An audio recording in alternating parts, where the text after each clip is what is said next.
pertama mohon maaf saya harus duduk di kursi karena kalau saya di bawah itu yang belakang tidak kelihatan karena saya termasuk kelompok manusia pendek.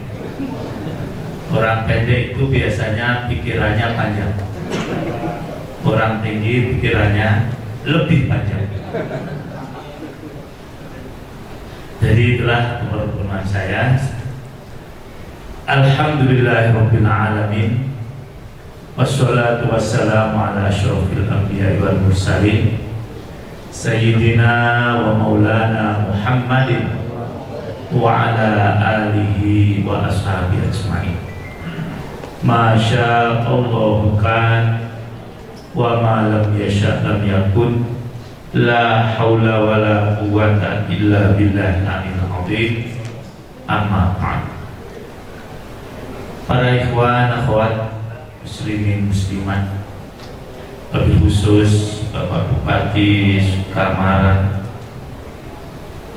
Bapak Haji Windu Subudjo yang sama-sama kita muliakan dan mudah-mudahan dimuliakan oleh Allah Subhanahu wa taala beserta jajarannya, dan juga anak-anakku yang sangat saya sayangi, karena kalianlah bumi ini terselamatkan dari murka Allah Subhanahu wa taala.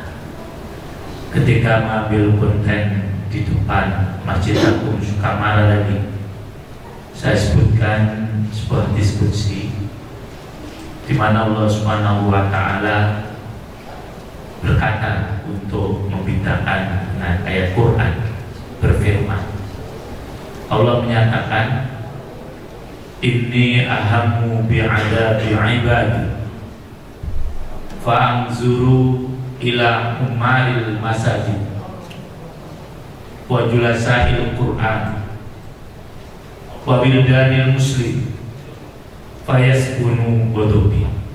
Rawahu al-Qudhari.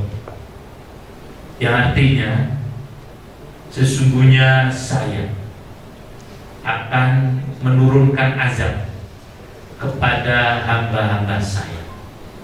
Begitu kata Allah.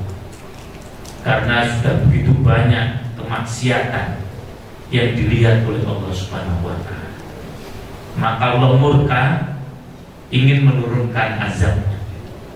Tetapi kata Allah, saya melihat masih ada orang-orang yang memakmurkan masjid. Ini yang pertama. Yang kedua, masih ada orang-orang yang duduk tekun membaca Al-Quran. Dan yang ketiga, masih ada putra-putri wildan, putra-putri orang Islam yang duduk tekun belajar agama. Maka ketika Allah Subhanahu wa taala masih melihat ada tiga kelompok tadi, murka Allah menjadi reda. Jadi inilah kemuliaan kalian, anak-anakku yang sangat saya sayangi. Karena kalian belajar agama, tekun belajar agama, amarah Allah menjadi reda. Selanjutnya pada kesempatan, mungkin ini adalah tausiah saya yang terakhir di bumi Kalimantan. Yang pertama saya awali kemarin di Pemangkat, Kalimantan Barat, dan ini terakhir di Kalimantan Tengah, di Sukamara. Insya Allah besok sudah harus melanjutkan perjalanan lagi untuk ke Provinsi Jambi dan seterusnya. Pada waktu saya di Pemangkat, saya menyampaikan surah Al-Asr. Maka sebagai penutup dari safari dakwah di Kabupaten Sukamara ini, juga akan saya sampaikan surah Al-Asr yang ternyata sesuai dengan moto atau apa Pak istilahnya, slogan kabupaten ini, yaitu Bumi Gawi Beranjak, Barinjam. Mohon maaf Ibu ya, ini bahasa bahasa Melayu. Kalau Gawi itu hampir seperti bahasa Lampung. Jadi yang artinya bekerja sama untuk tujuan yang mulia. Memang Al-Quran adalah satu kitab yang sangat istimewa, dan karena diturunkan Al-Quran di bulan Ramadan ini, maka bulan Ramadan menjadi bulan yang istimewa pula. Jadi keistimewaan bulan Ramadan ini adalah karena diturunkannya Al-Quran. Dengan Al-Quran, Ramadan menjadi bulan yang Al-Quran yang terdiri dari berapa juz anak-anak? Anak-anak aja yang jawab berapa? 30 juz. Berapa surat? 114. Alhamdulillah. Dari semua surat tadi, dan juga mulai dari Alif Lam Mim sampai Anas, itu oleh Imam Syafi'i dikatakan begini: seandainya Allah tidak menurunkan wahyu yang lain kecuali surat Al-Asr, maka latafat, dalam kalimat lain lawas saat, niscaya surah Al-Asr ini cukup untuk dijadikan pedoman. Itulah hebatnya surah Al-Asr. Inilah yang insya Allah dengan keterbatasan ilmu yang saya miliki akan coba saya jelaskan. Namun sebaiknya akan saya baca dulu. A'udzubillahi minasyaitonirrajim. Bismillahirrahmanirrahim. Wal 'ashri innal insana lafi khusrin illa alladziina aamanu wa 'amilus sholihati wa tawashaw bil haqqi wa tawashaw bis sabr. Surah ini memiliki latar belakang atau asbabun nuzul. Dari beberapa kitab yang saya baca, saya hanya menemukan di tafsir Juz Amma karangan Muhammad Prasetyo. Di sana disebutkan latar belakang turunnya surah ini. Orang Arab jahiliyah memiliki tradisi berjalan-jalan pada waktu sore untuk, kalau istilah kita mungkin, makan angin gitu ya. Jadi mereka kalau sore hari memasuki malam, mereka berjalan-jalan di sekitar kota. Nah, karena memang aktivitas itu biasanya hanya aktivitas yang tidak ada manfaatnya, hanya berjalan-jalan saja, maka sering terjadi persinggungan sosial antar satu kelompok dengan kelompok yang lain, yang dimulai dengan saling ejek mengejek, kemudian meningkat saling berkelahi. Akhirnya karena memang orang Arab itu punya rasa kesukuan yang sangat tinggi, dari perkelahian meningkat menjadi peperangan, sehingga sering terjadi perang suku. Itu dimulainya dari berjalan-jalan di waktu sore, waktu asar menjelang maghrib, sehingga mereka orang-orang Arab jahiliyah banyak menyalahkan waktu asar. Mereka menganggap waktu asar ini waktu yang sial, waktu yang naas, waktu yang celaka. Waktu ini membuat manusia menjadi celaka. Itulah latar belakang dari surah ini.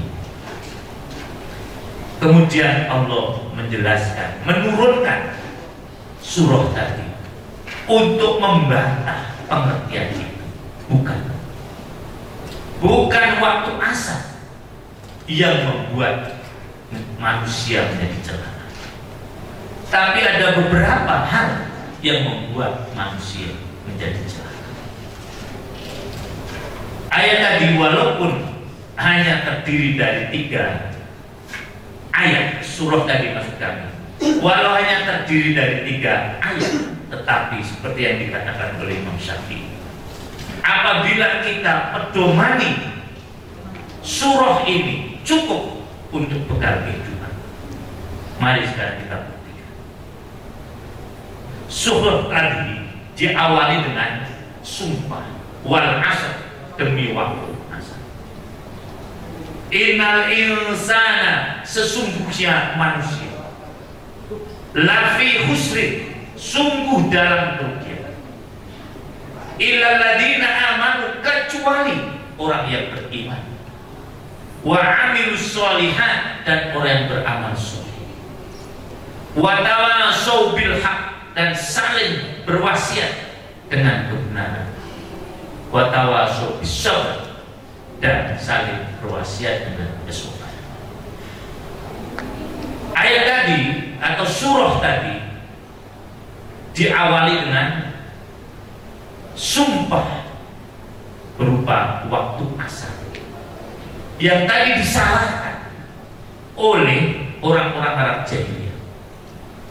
Kalau dalam perspektif ilmu tafsir, sesuatu yang digunakan oleh Allah untuk sumpah itu mesti sesuatu yang penting, bahkan sangat penting. Misalnya wasyams, demi matahari, wal qamar, demi bulan, dan seterusnya. Nah, selanjutnya pada surah tadi Allah juga membicarakan, menyampaikan tentang salah satu kelompok manusia. Karena kalau manusia dalam hidup ini diklasifikasi, tidak akan lebih dari 3. 1 yang untung, 2 yang rugi, 3 yang bangkrut. Begitu menurut para ulama. Maghbun, istilah bangkrut. Siapa yang untung? Orang yang untung adalah orang yang hasilnya, penghasilannya lebih besar daripada modal. Itulah orang yang, misalnya saya bermodal 20.000, kemudian saya mendapatkan hasil 25.000, ini namanya untung. Orang yang rugi adalah orang yang penghasilannya sama dengan modal. Saya bermodal 20.000, saya kemudian mendapatkan hasil 20.000 juga. Ini dikategorikan sebagai orang yang rugi. Kenapa rugi kira-kira? Di mana ruginya? Kan tadi dapat pendapatan 20 juga. Di mana ruginya? Waktu, tenaga, dan sebagainya. Itulah pusat orang yang rugi. Kemudian yang bangkrut, orang yang penghasilannya lebih kecil dari modal, walaupun modalnya belum habis. Hanya biasanya kita menyatakan yang bangkrut itu yang modalnya habis. Tetapi dalam perspektif syariat tidak. Penghasilan lebih kecil dari modal, itulah kebangkrutan. Misalnya tadi saya bermodal 20.000, kemudian penghasilan saya 17,5, itu juga disebut rugi. Nah, bagaimana supaya orang tidak rugi? Ada 5 prinsip yang terkandung di dalam surah Al-Asr. Pertama, perhatikan waktu atau disiplin. Sebetulnya dengan 1 ini saja sudah dapat menghindarkan dari kerugian. orang yang disiplin adalah orang yang butuh.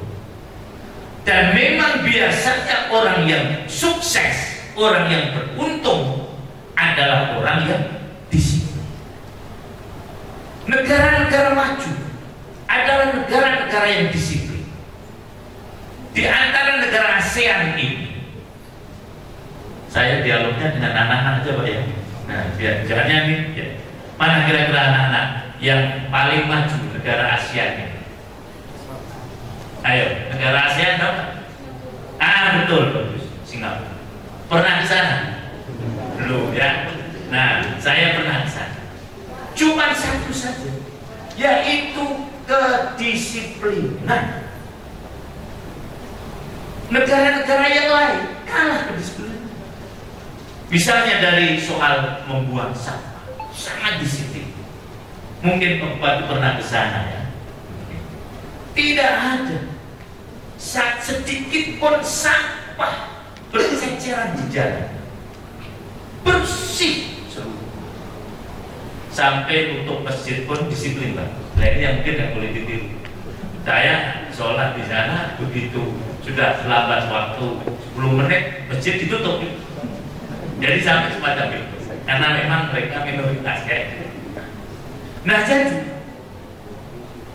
negara yang maju, negara yang tadi saya katakan sukses di dunia ya, kita tidak bicara soal akhir, ada negara-negara yang di sini. Saya pernah juga ke Cina sebulan berkeliling Cina karena memang negaranya yang sangat luas. Sebetulnya penduduk muslimnya banyak, melebihi penduduk muslim di negara-negara kurang lebih sekitar 50 juta atau minimal 30 juta. Hanya karena penduduk Cina itu 1 miliar lebih, maka mereka tetap dianggap sebagai minoritas. Cina sangat di sini. Kereta api ada yang coba meneliti, tidak pernah sedetik pun terlambat. Tidak. Transportasi umum, bis misalnya, itu pun begitu. Datang pas waktu, kemudian dia berangkat pas waktu. Kalau kita kan biasa nunggu penumpang, nah, soal waktu tidak diperhitungkan. Padahal Masya Allah ya, apalagi pesawat ya. Tapi dulu zaman dulu, sekarang sudah jarang delay Insya Allah ya. Itu. Saya juga pernah dapat undangan ke Inggris, di UK, ke London. Karena sebuah seminar yang undangannya memang internasional, hampir semua negara diundang, dan alhamdulillah saya satu-satunya wakil dari Indonesia yang diundang mantan-mantan pejabat atau wali kota menteri. Seminar dimulai dalam undangan itu jam 8. Saya berangkat jam setengah 8 dari hotel ke auditorium. Ternyata sebelum jam 8 auditorium sudah penuh. Coba kalau kita jam 8 itu mulai undangannya, kira-kira mulai jam berapa kira-kira? Nah, bagus juga itu kalau sudah mulai jam 9. Padahal puasa ini kan termasuk salah satu ajaran agar kita menjadi orang yang disiplin. Maka saya yakin kalau berbuka mesti disiplin. Tapi kenapa tidak dapat dilanjutkan dalam kehidupan sehari-hari? Tidak ada yang mau terlambat kan, ini bukan anak mau nggak terlambat? Nggak mau kan? Nah, kenapa tidak diwujudkan dalam kehidupan sehari-hari ini? Jadi kalau ingin sukses, apa tadi anak-anak pertama?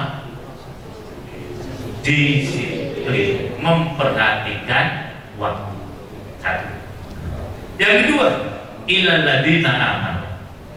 Kalau ingin sukses harus beriman. Nah, beriman ini bisa dilihat dalam perspektif ketuhanan, juga dalam perspektif kemanusiaan. Iman kepada Allah, kemudian juga iman kepada diri sendiri yang disebut dengan percaya diri. Kalau ingin sukses, mesti harus punya kepercayaan diri yang tinggi.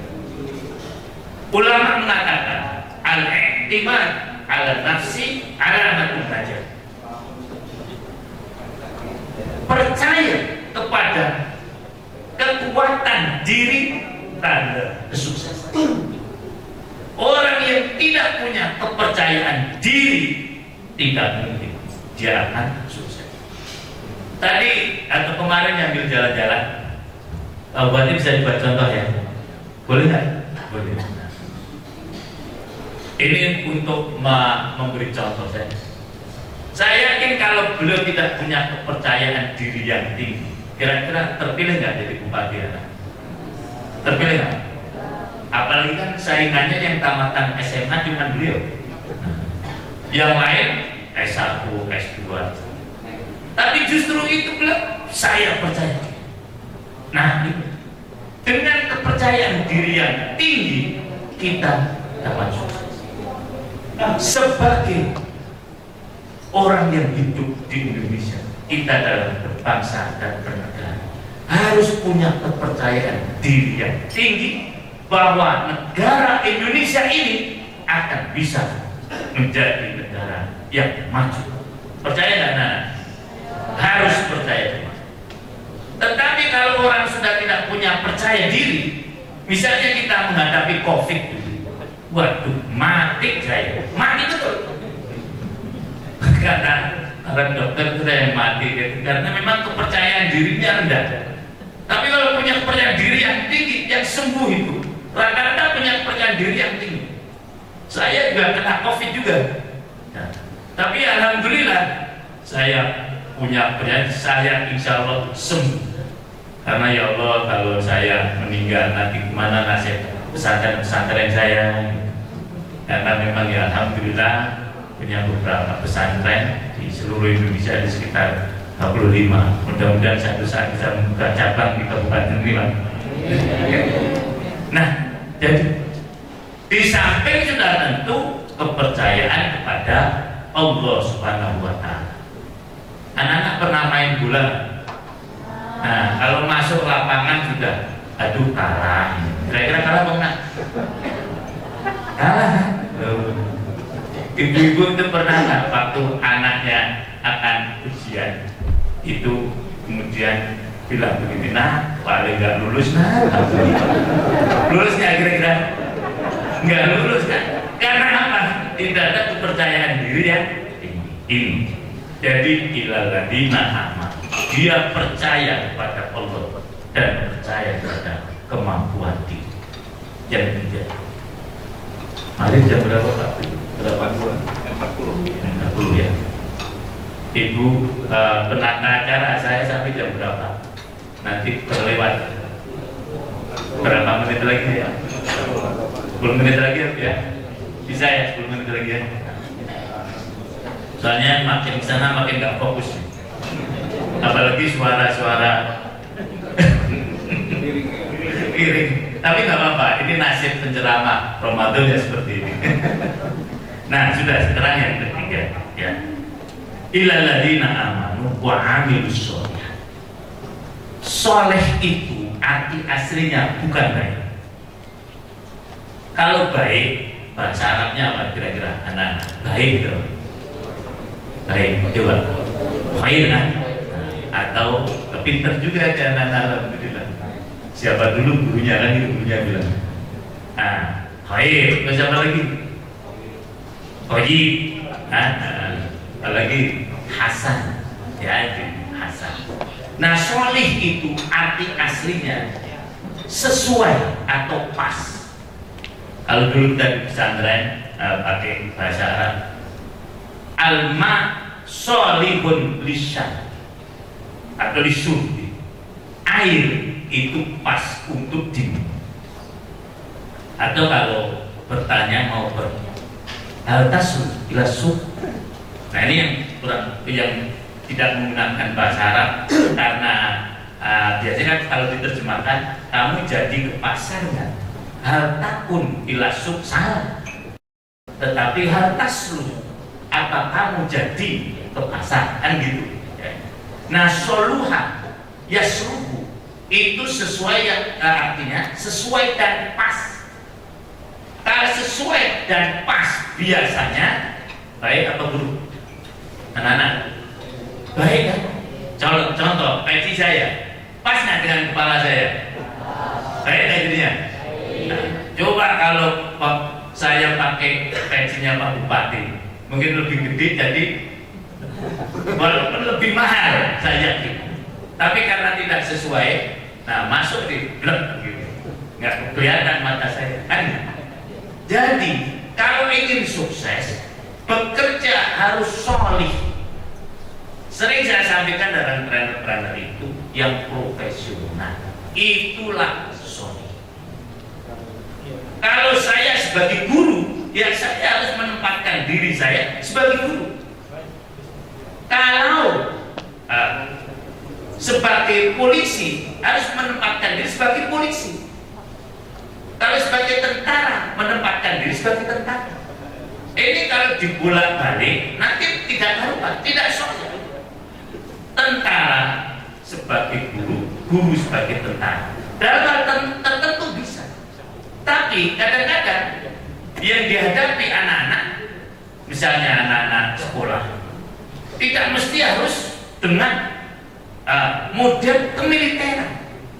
Karena kalau militer lebih menekankan pada ketegasan, kemudian guru lebih menekankan pada apa kira-kira?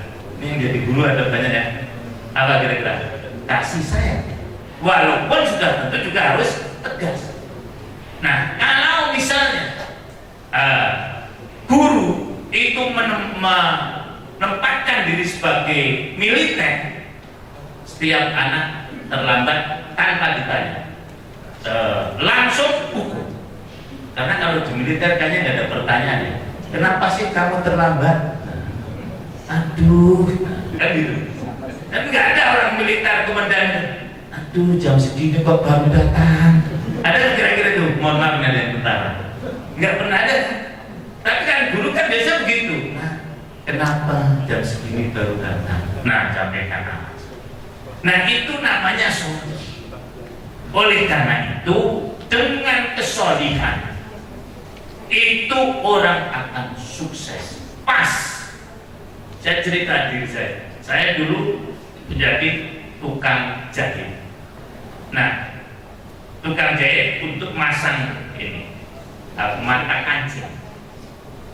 Satu baju biasanya mata kancing 6. Kemudian mendapatkan pesanan 1000 baju.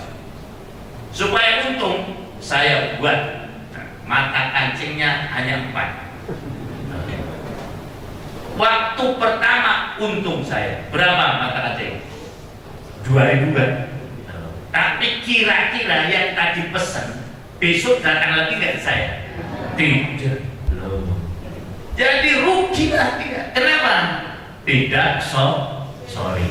Nah, tidak pas, tidak sesuai. Illal ladzina amanu wa amilus sholihat.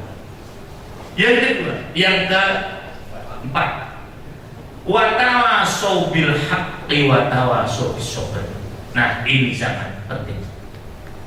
Kalau ingin sukses harus benar dan sabar.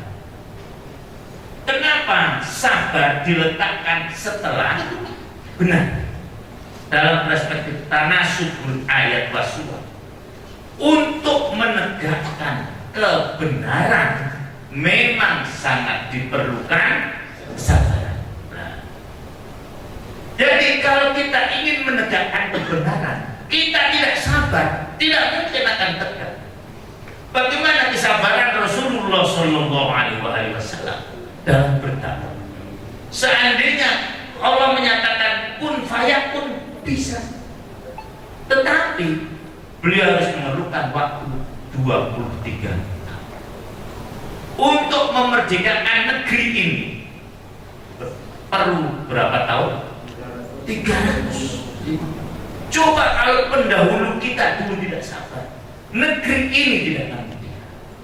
Maka Allah Subhanahu wa Ta'ala menjelaskan, tegakkan kebenaran, tapi harus sabar. orang yang tidak sabar mesti gagal. Nah, mental neragas itu lawan dari sabar.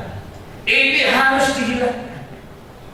Orang sekarang, dulu zaman saya kuliah S1 itu 4 tahun itu paling hebat. Sekarang ada S1 berani piro. Tahu berani piro? Wani piro kan? Nah, ada yang 4 bulan asal bayar. S1 4 bulan. Harusnya kan berapa tadi? 4 tahun. Karena tadi orang biasanya tidak sabar. Memang betul dia dapat ijazah S1, tapi tidak akan terpakai nanti di rumah sakit. Kenapa? Dia tidak paham sabar. Oleh karena itu anak-anakku semuanya, kalau kalian ingin sukses, suksesi Sukamala ini adalah yang melanjutkan anak-anak semuanya, maka anak-anak harus benar, hak itu benar menurut Allah, dan juga harus sabar. Nah, yang terakhir, ini saya temukan di tafsir Al-Azhar. Kenapa Allah menggunakan kata tawasul yang dalam istilah ilmu syaraf itu musyawarah? Yang terakhir, untuk sukses harus bekerja sama. Tanpa kerjasama tidak mungkin orang sukses. Anak-anak senang nonton bola kan?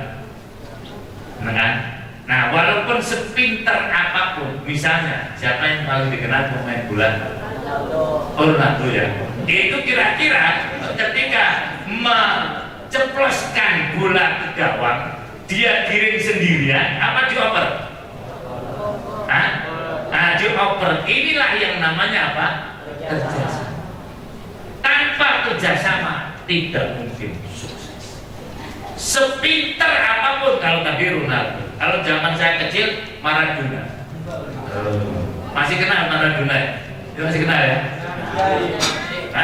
Nah, itu sepintar apapun dia mesti akan kerjasama dengan teman-temannya, baru menceploskan gawang, memasukkan bola ke gawang. Oleh karena itu saya kira ini bisa dipakai kita semua. Apabila Sukamala ingin seperti tadi, maka kan alhamdulillah itu motonya yaitu Jawi Barijam, bekerja sama untuk kemuliaan. Untuk bekerja sama tidak harus sama. Dan sekali lagi, untuk bekerja sama tidak harus sama. Justru karena ketidaksamaan ini harus bekerja sama. Coba kalau manusia sama semua, tidak perlu kerjasama, sudah sama. Contoh, Rasulullah pernah menyatakan, ini ada di kitab Ihya Ulumuddin. Beliau memberikan tuntunan begini: kun kaliyadain, wala takun kalbudunain. Jadilah kamu seperti kedua tangan, jangan jadi seperti kedua telinga. Tangan ini sama nggak? Tangan saya sama nggak? Tidak, kanan kiri kan? Tapi ini kerjasama betul. Kalau yang kiri sakit, mana yang ngobatin? Nah, kan gitu. Yang ini pakai jam nih, ini kiri kan? Nggak kan? Coba kalau pakai jam 2 saya, gila saya, ngalah yang satu, udah nggak apa-apa. Itu. Yang kanan gatal, mana yang ini? Garuk kiri kan? Itulah kerjasama yang terbaik. Jangan seperti kedua telinga. Wala takun kalbudunain. Telinga ini kemana-mana bersama-sama kan? Mau tidur bersama-sama, nah, mau makan bersama-sama, mau minum terus. Tapi pernah nggak telinga kanan silaturahim ke telinga kiri? Nggak pernah. Walaupun sama. Nah, jangan sampai kita seperti kedua apa? Telinga. Dan ibu-ibu yang pakai anting, 1 apa 2 tuh kira-kira? 2 kan? Karena apa? Iri dia. Oleh karena itu, mari kita song-song kesuksesan dengan 5 hal tadi. Pertama, disiplin. 2, iman. 3, apa?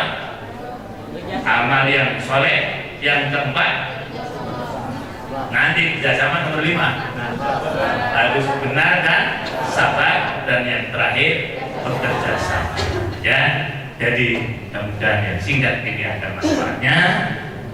Mohon maaf apabila ada yang kurang berkenan. Jazakallahu atas semua perhatiannya. Kami akhiri dengan wassalamualaikum warahmatullahi wabarakatuh.